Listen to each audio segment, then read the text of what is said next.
Thank you for joining us today, and this will be part 3 of our teaching on what it means to be born again or born from above. And I'm going to read over in the book of Romans chapter 6, and I'll repeat a verse that we read last session. It was in verse 12. We said, "Wherefore, as by one man sin entered into the world, and death by sin, and so death passed upon all men, for that all have sinned." Now, the death is speaking about here, of course, is really twofold. We know that we're all familiar with our physical death that everyone experiences. Everyone that, if you live in this body, you're going to experience physical death one day.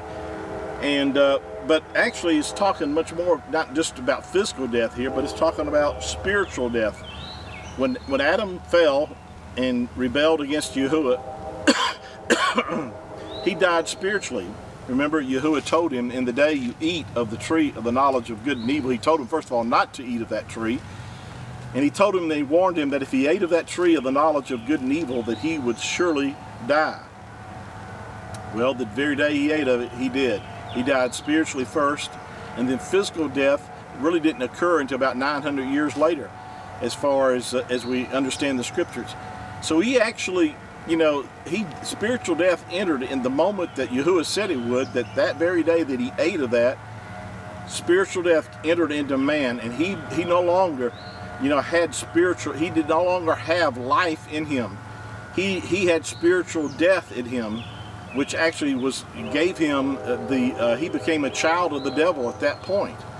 And so in order for redemption, for Yahuah to bring back, to redeem mankind, he couldn't just forgive man his sins, because that would never, accomplish the task. In other words, it would never change who he had become.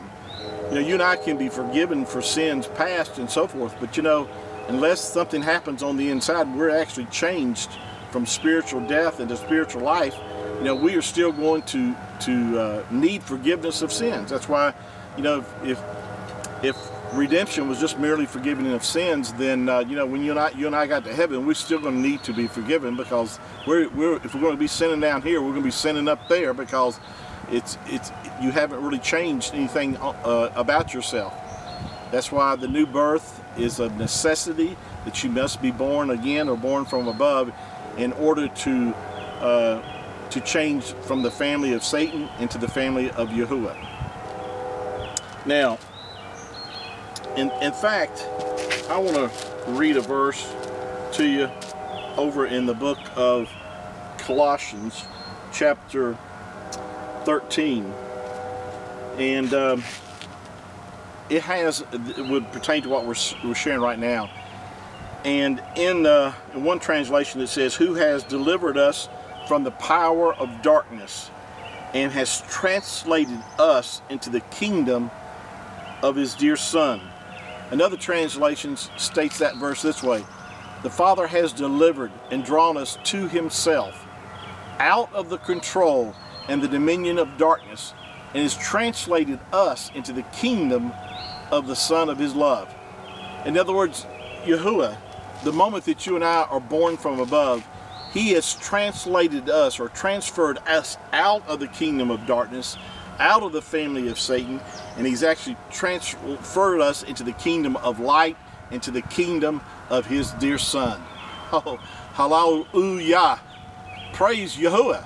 This is talking about that we've been taken from the family of darkness and placed into the family of light, the kingdom of Yahuah, and that's been done by the new birth, by being born from above. Now, going back to Romans chapter 5, another verse that I'll read to you is down in verse 17. For as by one man's offense death reigned by one, much more they which receive abundance of grace and of the gift of righteousness shall reign in life by one, Yahushua HaMashiach. Notice what it says here: the gift of righteousness. If something's a gift, it means that you didn't earn anything for it. It was a gift. If I had to earn salvation by by doing certain acts and deeds and actions, then I would have earned it myself, and I would be able to boast in that. But the scripture clearly teaches that whosoever boasts, let him boast in Yahuah, not in himself, because why? It was his work. We're his workmanship, created in Yahushua HaMashiach unto good works. Ephesians chapter 2, verse 8 and 9, 10 says, for we are his workmanship, created in Yahushua HaMashiach. It was his work. It's his work, not ours. It's not what we do.